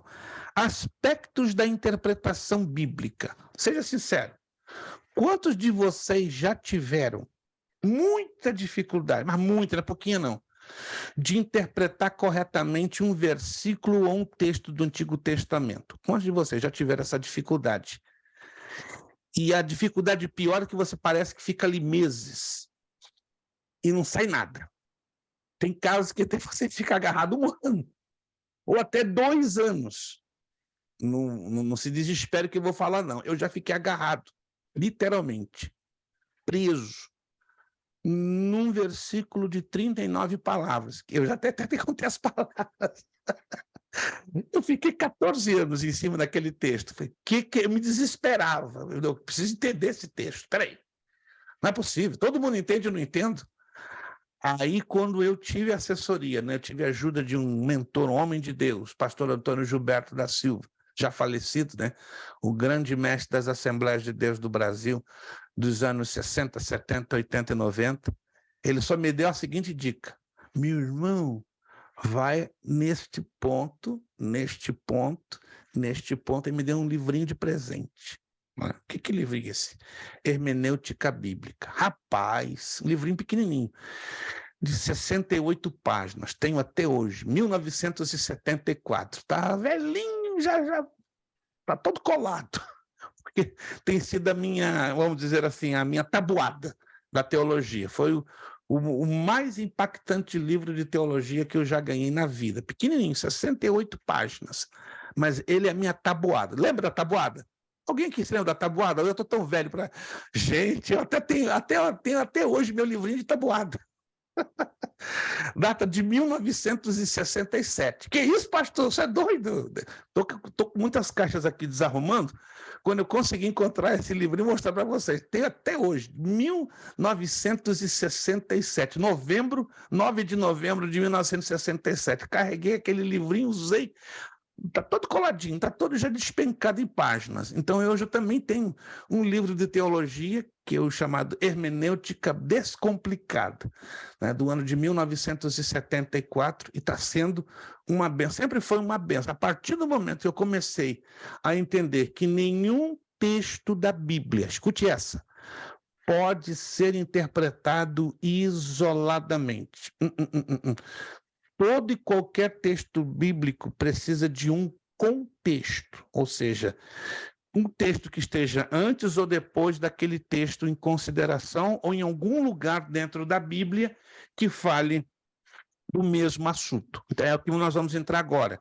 Aspectos da interpretação bíblica. Um dos principais princípios da interpretação já foi citado. Devemos permitir que a Bíblia fale por si só.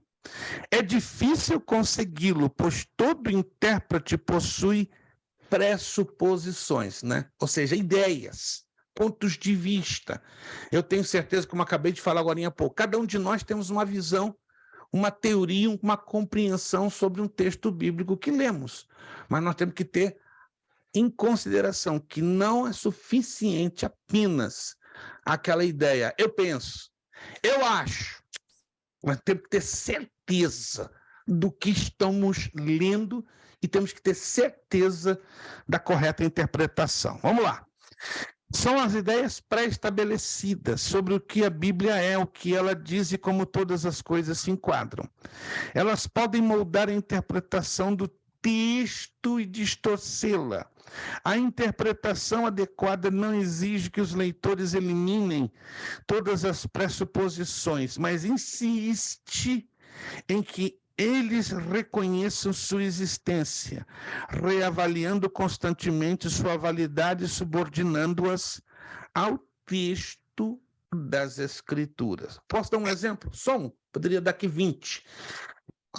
Durante muito tempo, eu estou falando muito tempo, mais de 80 anos, se acreditava, à luz da Bíblia, que um cristão espiritual é aquele que demonstrasse maior quantidade de dons espirituais. Já viram isso?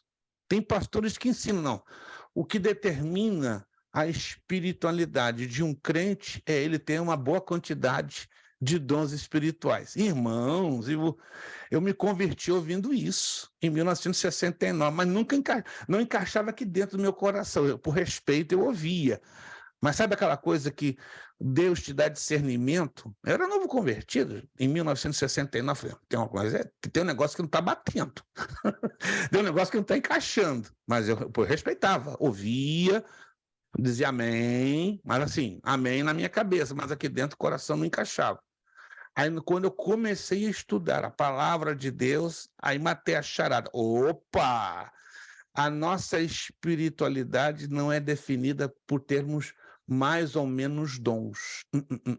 A nossa espiritualidade é definida pelo fruto do Espírito, que traz em nós o caráter de Jesus Cristo. Alguém sabia disso? Alguém sabia disso? Alô? Eu posso ter uma enxurrada de dons espirituais, mas eu não sou espiritual. Não. A Bíblia é claríssima quando você lê Gálatas 5, 22, 23. E lá em Mateus 7, 21, 23. Então, o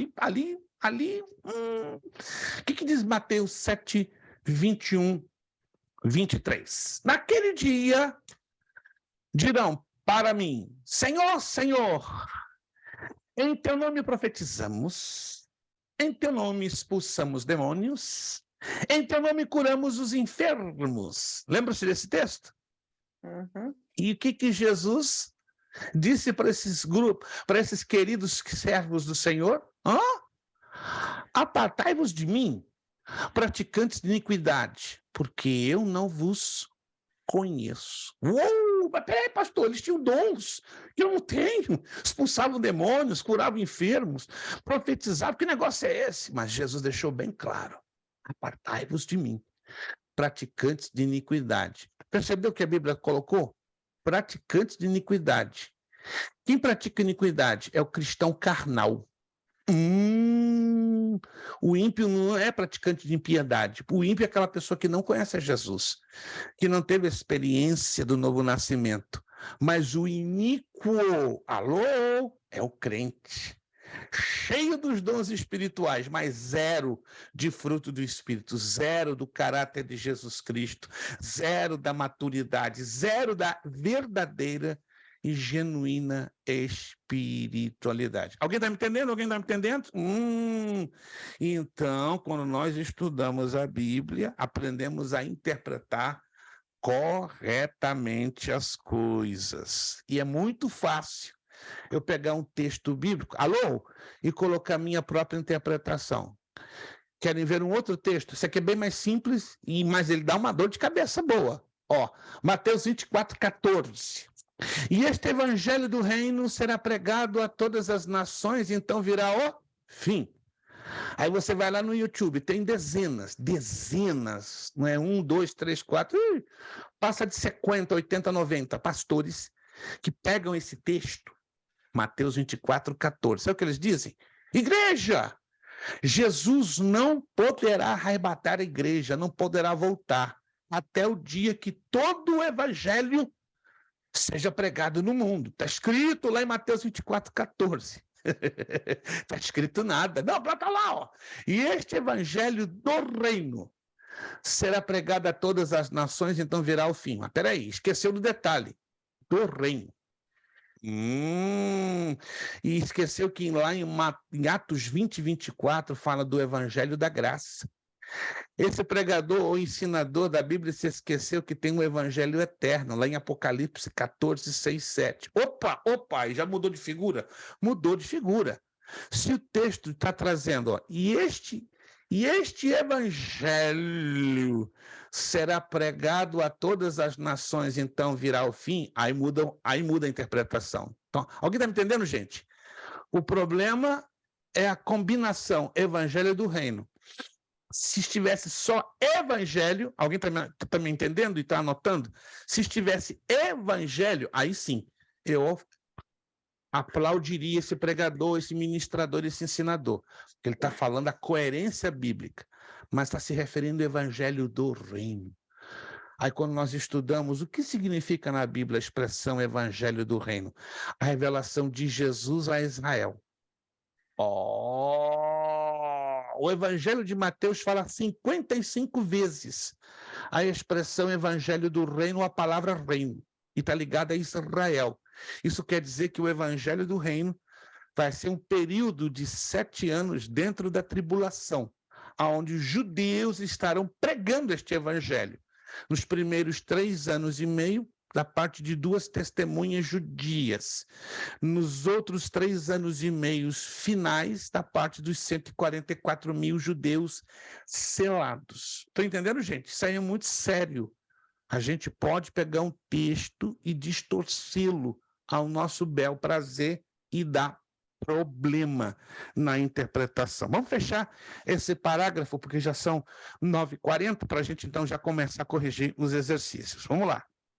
A interpretação adequada não exige que os leitores eliminem, como já acabei de falar, todas as pressuposições, as ideias, não. Mas insiste que eles reconheçam a sua existência, reavaliando constantemente sua validade, subordinando-as ao texto das Escrituras. Eu não estou querendo dizer que você tem que eliminar da sua caixinha de pensamentos as suas teorias e ideias sobre um texto bíblico, mas é importante que aquilo que você interpreta como correto passe pelo filtro de uma reavaliação. Como, por exemplo, agora vocês estão estudando a fundo a palavra de Deus, que não nos faz melhores do que ninguém. Nenhum de nós, começando de mim, somos os donos da verdade. Não, mas temos agora um compromisso, uma responsabilidade muito séria, não é? A Bíblia mesmo disse, Jesus mesmo disse, a quem muito é dado, muito será cobrado. Um aluno, né, há 2 semanas assustado, pastor, então eu não deveria nem ter começado o curso. Mas como assim? Iniciou animado, entusiasmado, né, pulando de 3 pernas. Não, pastor, agora eu estou agora num problema, eu estou sabendo mais que o meu pastor. Ih, irmão, isso aí é um problema seu com o seu pastor de Deus. Não, ele já me disse, está muito sabido, meu filho. Você está sabendo mais do que eu, né? Porque o pastor está dando muita oportunidade para lhe trazer uma palavra de 10 minutos, né, em cada culto, e o pastor jogou essa para ele. Eu falei, meu irmão, Aí agora o irmão está com um pequeno probleminha. Probleminha? Eu estou com problemão. O homem está queimando de ciúme comigo. Ih, Jesus. Será que eu sou o culpado? Não, não, o senhor não é o culpado, né? O culpado é Jesus que me colocou nessa gelada de estudar a Bíblia. Não, Jesus não lhe colocou numa gelada, meu irmão. Jesus colocou o irmão no lugar certo agora. Ele vai lhe dar sabedoria, não é verdade? Para lidar com essa situação, que agora fica um negócio difícil. Se ele já está enciumado com o irmão, a ponto de dizer para o irmão, está sabendo mais do que eu, então agora segura, que agora, meu irmão, o negócio vai ficar bem estreito, né? Não, mas eu não vou parar, não. Se for o caso, sei lá, até que eu vou ter que sair de igreja. Eu também não estou insinuando isso. Isso aí tem que ser uma medida extrema, não é? Extrema, né? Eu também não estou querendo dizer que o irmão tenha que confrontar ou mudar a cabeça do seu pastor. O irmão vai ter maturidade e direção da parte de Deus o que vai fazer adiante. Então, este irmão não é o único, né? Nós temos alguns alunos que eles são muito sinceros em colocar esse tipo de abordagem. Mas essa é a verdade, irmãos. A quem muito é dado. Você está aprendendo alguma coisa? Amém. Entenda o seguinte, você vai ser cobrado na base daquilo que está aprendendo. E tem outro problema, se eu posso dizer que é um problema, né? As pessoas vão perceber que você já está sabendo um pouquinho mais que as demais outras, e até mesmo um pouquinho mais que o seu pastor. Mas fique tranquilo, não entre em pânico. Não entre em pânico, só peça, Senhor, me dê sabedoria, porque o negócio pode ficar um pouco mais complicado, né, pelo fato que estou abrindo um leque na compreensão da palavra de Deus. Importante, né? Olha, o objetivo desse princípio de interpretação bíblica é impedir que os intérpretes manipulem o texto conforme seus interesses. Para o texto transmitir autoridade, ele deve desfrutar de certa autonomia. Eu quero fechar aqui, ó. É importante entender que a Bíblia foi escrita por nós, mas não para nós. Olha que interessante. Ou seja, ela foi escrita para um determinado tempo onde os autores inspirados por Deus tinham objetivos claros e definidos. Para entendermos a autoridade bíblica, precisamos buscar as intenções dos autores do texto. É como se fosse uma tarefa de ler uma carta enviada para uma outra pessoa. Para entender, precisamos saber qual a cosmovisão, a visão do mundo, do destinatário. Então, a Bíblia é uma carta. Agora, precisamos compreender os códigos que esta carta, né, nos apresenta. Próxima aula, nós vamos, então, dar continuação nos procedimentos de interpretação. Isso aqui vai ser lindo demais. Isso aqui vai falar forte aos nossos corações, né? Pena que alguns irmãos hoje, né, infelizmente, por A e B razões, né? Eu até desconheço porque alguns se ausentaram, não nos avisaram, talvez tiveram alguns problemas e vamos estar em oração para Deus dar graça necessária para vencerem seus problemas, suas dificuldades, mas a próxima aula vai ser bem impactante, né? Que nós vamos conhecer os procedimentos de interpretação, são 3, tá? Se você já quiser dar uma lidinha por antecipação, tá aí, ó. Primeiro, segundo e terceiro. Aí nós vamos entrar no mundo do Antigo Testamento, vamos usar os slides na próxima aula, hoje nós não usamos, né? Se você virar lá na página 18 em diante, você vai ver uns 6 mapinhas, né? Como dando assim um pontapé inicial para aqueles que ainda não estudaram a matéria de geografia bíblica. Alguns de vocês já estudaram, mas a outros não. Então a gente vai dar, de uma certa forma, dando uma salpicadinha, né, nesta matéria de geografia bíblica. Irmão Elton. Vamos fazer a prova hoje? Sim, sem dúvida nenhuma, não me esqueci.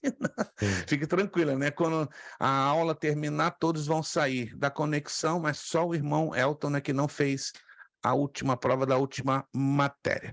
Vamos então à correção dos exercícios. Irmã Amanda apareceu, né? Lutou, batalhou, né? Fez uma de acrobata. Meu Deus!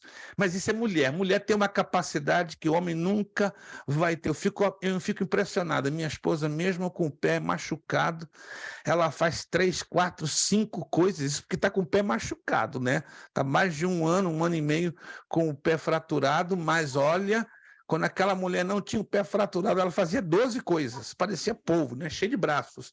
Né? Mas isso é a capacidade que Deus deu à mulher, né? A mulher, enquanto estiver funcionando, é verdade, irmã Mana? Só a mulher pode dizer isso, né? Enquanto estiver funcionando, só ela para na hora do cansaço que joga na cama, né? Minha esposa, a mesma coisa. Quando ela fica quietinha, assim, me olhando, parou de funcionar, ela baixinha, parei de funcionar, né? Quando ela vai, daqui a pouco, baixa a cabecinha e apaga.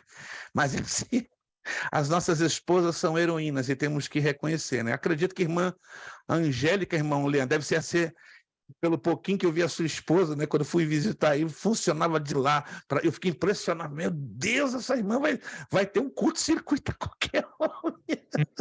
Ela ia para lá um lado, ia para o outro, voltava, me servia um café gostoso, falei, meu Deus, irmã, eu não vim aqui para dar trabalho, não, pastor, tranquilo, né, e fazia tudo direitinho e focado, mas essa é a mulher tem uma capacidade maravilhosa, ela consegue ter foco, segundo, né, os psicólogos, em 5 coisas, o homem muito mal em 2, e faz mal ainda coisa. Mas, meus irmãos, louve a Deus pela sua esposa. Acredito que o pastor Aguimar deve agradecer muito pela vida da irmã Ronilca, porque tem coisa que eu tenho certeza que pastor Aguimar, eu falo que eu sou homem, não dá conta sozinho, não. Tem que ter a irmã Ronilca do lado, com certeza. Com certeza, eu estou sabendo disso, porque se em 30 anos de casado eu não aprendi uma lição tão importante que é depender da esposa, então eu tenho que desistir, chutar o balde e terminar tudo. Mas amém. Vamos lá, finalzinho da nossa apostila para corrigir nosso primeiro bloco de exercícios. Isto. Lá no finalzinho, primeiro bloco de exercícios. Você vai encontrar bloco 1, bloco 2, bloco 3. Então hoje nós vamos corrigir só o bloco 1. Na próxima aula, venha preparado, afiado, que nós vamos corrigir o bloco 2 e 3. Que pena que hoje a irmã Rubiane não pôde estar, mas fique tranquilo, irmão Gil. Vamos dar um desconto para a irmã Rubiane hoje. Um desconto de 90%. A gente entende, né, que houve essa necessidade e vocês estão aí se dividindo para equilibrar as coisas da melhor maneira possível. Vamos lá. Bloco 1 de exercícios da síntese do Antigo Testamento. Coloque entre as chaves um X para certo e O para errado. Teve um aluno que me questionou, pastor, por que o senhor não facilitou as coisas aqui? Como assim? Por que não coloca C para certo e E para errado? Aí é fácil demais. Eu quero driblar a mente de vocês. Como é que é? Já estou cansado, passo um dia de trabalho, você tem que driblar nossa mente. É uma forma de chamar atenção, entende? X aí você tem na mente, é certo. O é errado, mas a gente sempre quer o mais fácil, né?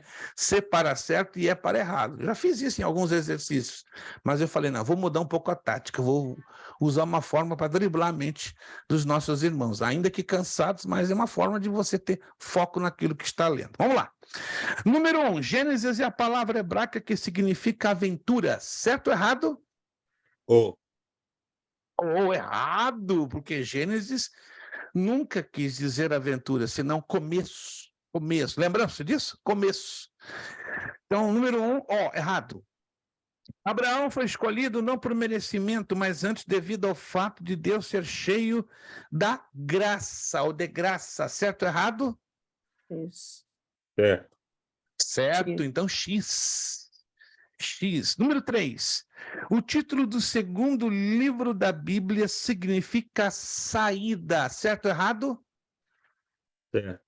Certo, Êxodo X, saída. Número 3. O livramento dos israelitas oprimidos do Egito é tipo de redenção. Certo ou errado? Certo, X. Número 4. Já falamos, número 5. No Monte Sinai, a nação redimida rejeita a lei. Certo ou errado? Certo. Errado. No Monte Sinai, a nação redimida.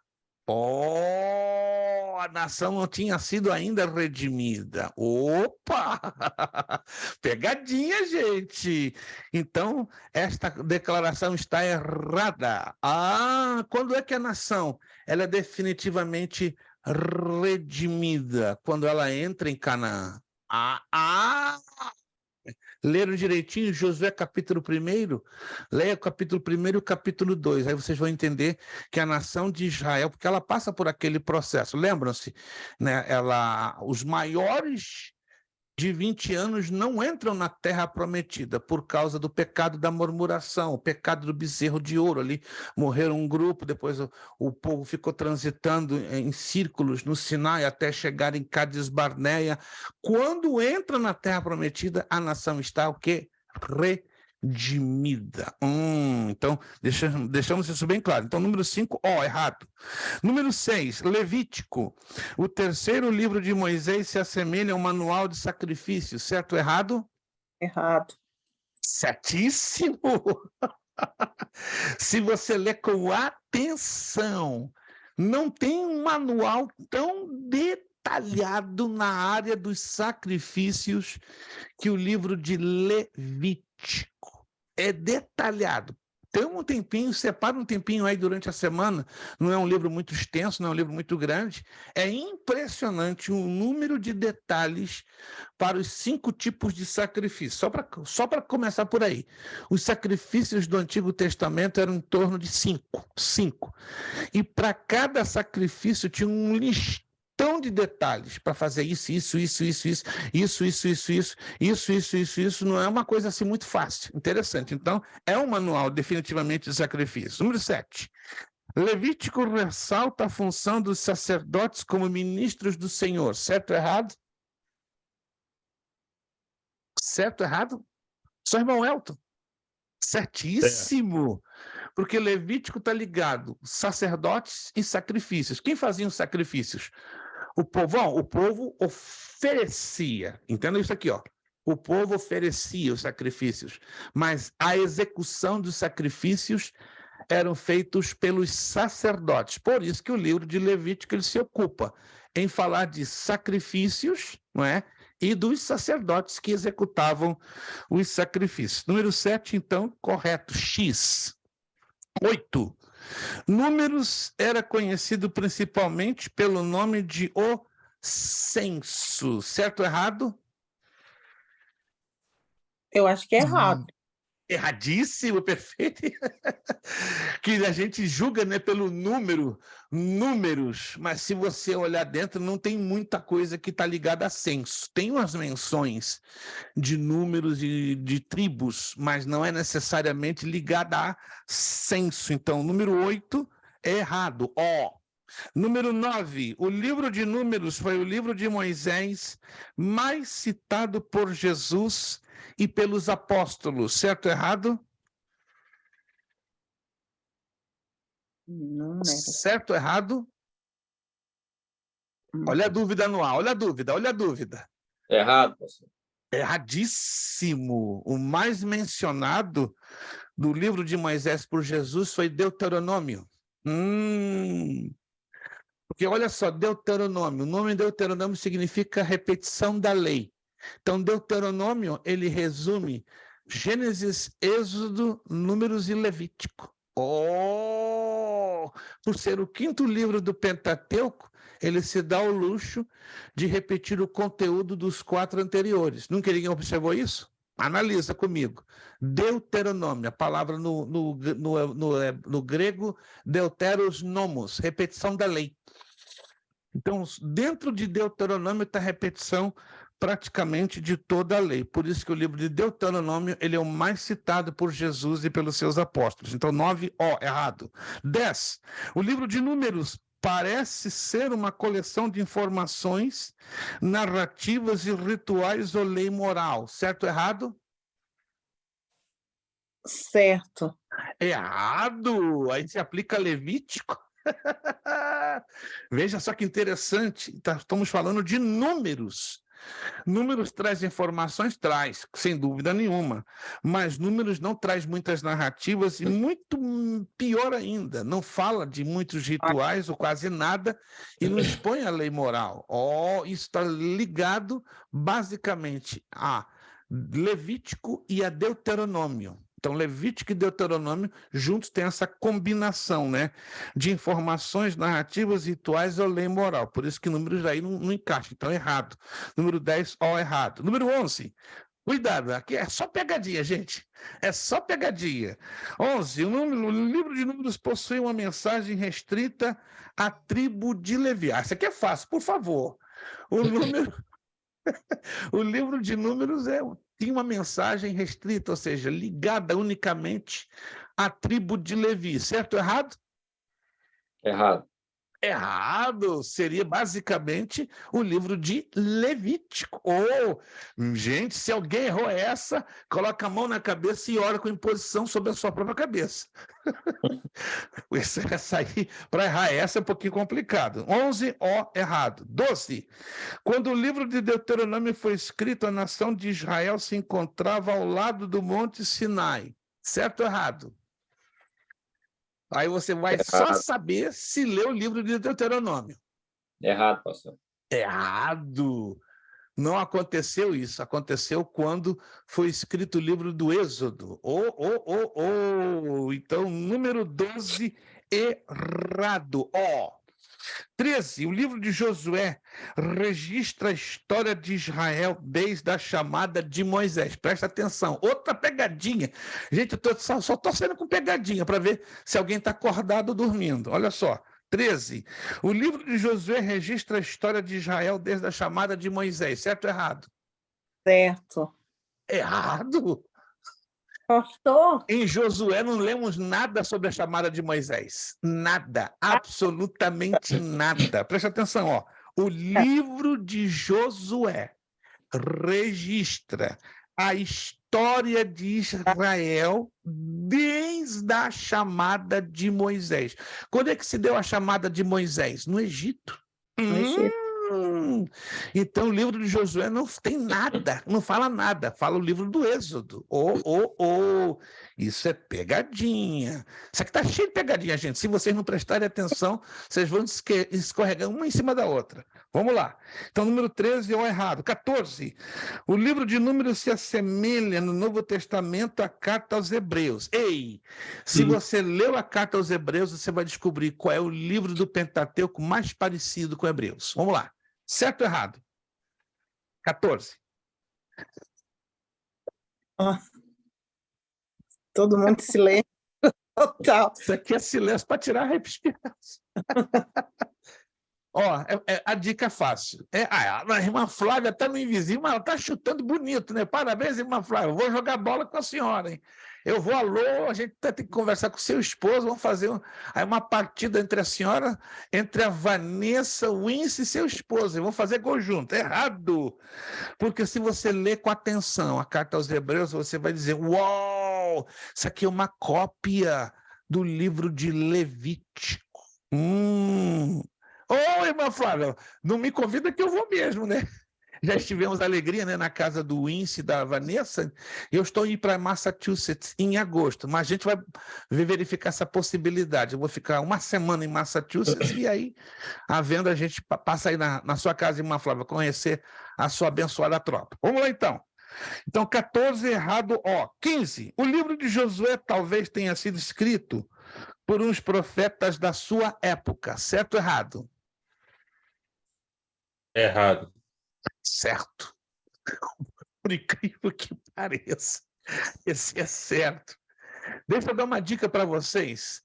Eu não sei se vocês têm aí com vocês Bíblias de estudo.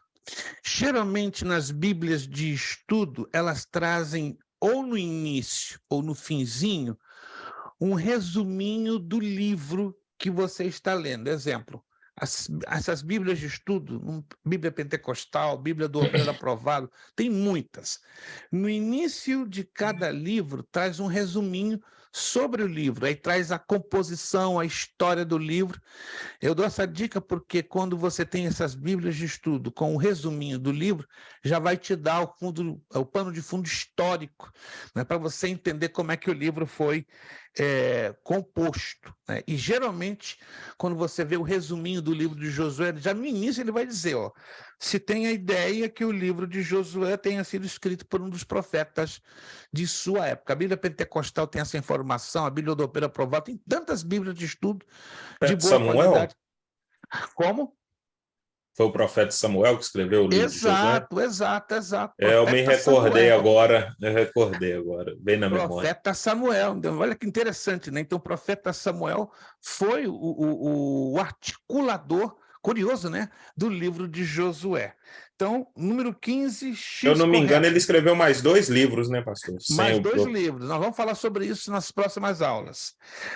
O 16, o título do livro de Juízes provavelmente foi sugerido pelo versículo 16 do capítulo 2. Certo ou errado? Errado.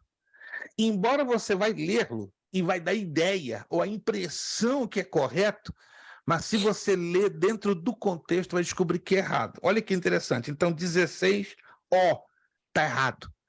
Aí você vai lá e lê, mas pastor, está dizendo tudo aqui. Mas tem um probleminha ali dentro, que você tem que ler com atenção, que você vai descobrir o problema. É um dos textos que nós temos que ter um redobrado cuidado na leitura para não darmos uma interpretação automática imediata. Então, número 16, errado. 17. Na tríplice divisão da Bíblia hebraica, Lei, Profetas e Escritos, o livro dos Juízes acha-se entre os escritos. Certo ou errado? Certo ou errado? Errado. Certíssimo. Leis, Profetas e Escritos. Muito interessante isso. Nas páginas anteriores da apostila mostra ali alguma coisa e também nos slides. Dê uma olhadinha nos slides. Na próxima aula a gente vai destrinchar um pouquinho mais a questão dos slides. 18. A opinião mais aceita a respeito de quem escreveu o livro de Juízes é que seja Samu. Certo ou errado? Erradíssimo. Então, 18, errado. 19. O livro de Ruth descreve a direção providencial de Deus na vida de uma família israelita. Lembram-se do livro de Ruth? Perfeito. Essa declaração que fazemos aí, é certo ou errado? Certo. Certo, porque Deus proveu, né, para Ruth, para sua sogra Noemi, porque ficaram viúvas, ficaram desamparadas, e houve uma provisão maravilhosa de Deus em tirar Ruth, levá-las para Israel, né, saíram de Moabe e ali conheceram a Boaz, né, que foi o remidor da nossa personagem por nome Ruth. E a última da noite, número 20. No grego e em traduções posteriores, o livro de Ruth vem em seguida ao de Jó. Certo ou errado? Errado. Errado. Recapitulando para terminar. Número 1, 2, 3 e 4, X, porque são certas. 5, errado. 6 e 7, X, certas. 8, 9, 10, 11, 12, 13, do 8 ao 13, todas estão erradas. Aí entra também o 14. Então, do 8 ao 14. Do número 8 ao número 14, todas estão erradas. Então, anote aí. Do número 8 até o 14, 8, 9, 10, 11, 12, 13, 14, tudo errado. Então, número 15, X, certo? 16, errado. 17, X, certo. 18, errado. 19, X, correto. E número 20, errado. Perfeito! Maravilha! Nenhuma dúvida? Tudo certinho? Maravilha! Próxima aula, então, vamos continuar, né, falando sobre os processos de interpretação, os procedimentos de interpretação, na página de número 16, e aí nós vamos também fazer a questão dos slides, né? Vamos fazer uma revisão dentro dos slides. Agradecemos o grande esforço que cada um de vocês colocaram no dia de hoje. Deus abençoe, né? Fazendo votos que na próxima aula tenhamos, né, um número maior de alunos. Hoje tivemos praticamente a metade da turma, mas é assim mesmo. O mês de julho Basicamente, são meses que a gente perde um bom número de alunos estando com mais frequência, porque é um mês de trabalho, muito trabalho aí no norte dos Estados Unidos. Vamos agradecer ao Senhor nosso Deus, vamos pedir. Nosso irmão Leandro Bonjú vai estar nos agradecendo a Deus com uma palavra de oração, abrindo o seu áudio. Depois oramos, aliás, nos despedimos e somente o irmão Elton fica conosco, né? Porque ele está nos devendo aí uma provinha, né? Para não sair, então, da conexão. Obrigado, irmã Amanda. Obrigado, irmã. Irmã Amanda caiu. Caiu da conexão. Obrigado, irmã Flávia. Ô, pastor, irmã... eu também estou devendo a prova de biologia. Só que podemos fazer na próxima terça, não tem, ainda tem tempo. Podemos fazer na próxima terça? Uhum, sim. Então venha preparado, então, para a próxima terça. Tem como eu fazer antes, não, pastor, um horário que não seja depois da aula? Eu converso com a senhora, vou deixar um áudio daqui a pouquinho para a senhora. Poderíamos fazer sim, poderíamos fazer. Vai depender da sua disponibilidade. Da minha parte não tem nenhum problema, agora dependerá da sua disponibilidade. Vou deixar um áudio depois, né, que terminar a aula, e aí nós podemos combinar alguma coisa, quem sabe amanhã ou até sábado, para que se encaixe dentro dos nossos horários. Mas pode ser assim, antes da aula, sem nenhum problema. Irmã Amanda caiu a conexão, mas voltou. Irmão Leandro, por favor, nos agradecendo a Deus com a palavra de oração, e aí, por favor, somente o irmão Elton continua conosco. Irmão Leandro. Oremos, irmãos. Pai querido, mais uma vez, Senhor, reunido aqui na tua presença, Pai. Quero lhe agradecer, Senhor, por tudo, Pai, pela tua graça, pela tua misericórdia, Aleluia. Senhor, por esse momento, Pai, de estar aqui aprendendo a tua palavra, Senhor. Deus, se for de tua vontade, Senhor, continua, Senhor, nos abençoando, dando-nos graça, em nome Senhor, de Jesus. Nos alcançando, Senhor, com as tuas misericórdias. Abençoa, Senhor, a cada aluno, abençoa, Senhor, o pastor, que essas aulas possa se repetir várias vezes, Senhor, que o Senhor possa abrir o nosso coração, a nossa mente, para que possamos entender, Senhor, a tua palavra. Nos ajuda, Senhor. É o que eu lhe peço e lhe agradeço em nome de Jesus. Amém, amém. Nosso lema, seriedade. Seriedade. Compromisso. Compromisso. Disciplina. Disciplina. Seriedade. Seriedade. Compromisso. Compromisso. Disciplina. Disciplina. Seriedade. Seriedade. Compromisso. Compromisso. Disciplina. Disciplina. É necessário que ele cresça e que eu diminua. É necessário que ele cresça e que eu diminua. É necessário que ele cresça e que eu diminua. E a Deus damos o quê? A honra, a glória e o poder. Irmão Gil, avise a sua esposa, ela já está sabendo mais ou menos, eu vou estar em New Jersey sexta, sábado e domingo. Se encaixar, eu deverei talvez visitar você. Vai depender da situação que ela já sabe, que eu conversei com ela alguma coisa no telefone.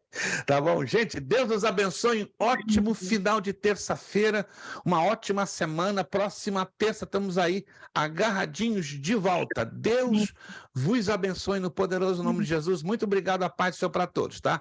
Todos estão liberados, só o irmão Elton que fica aqui conosco.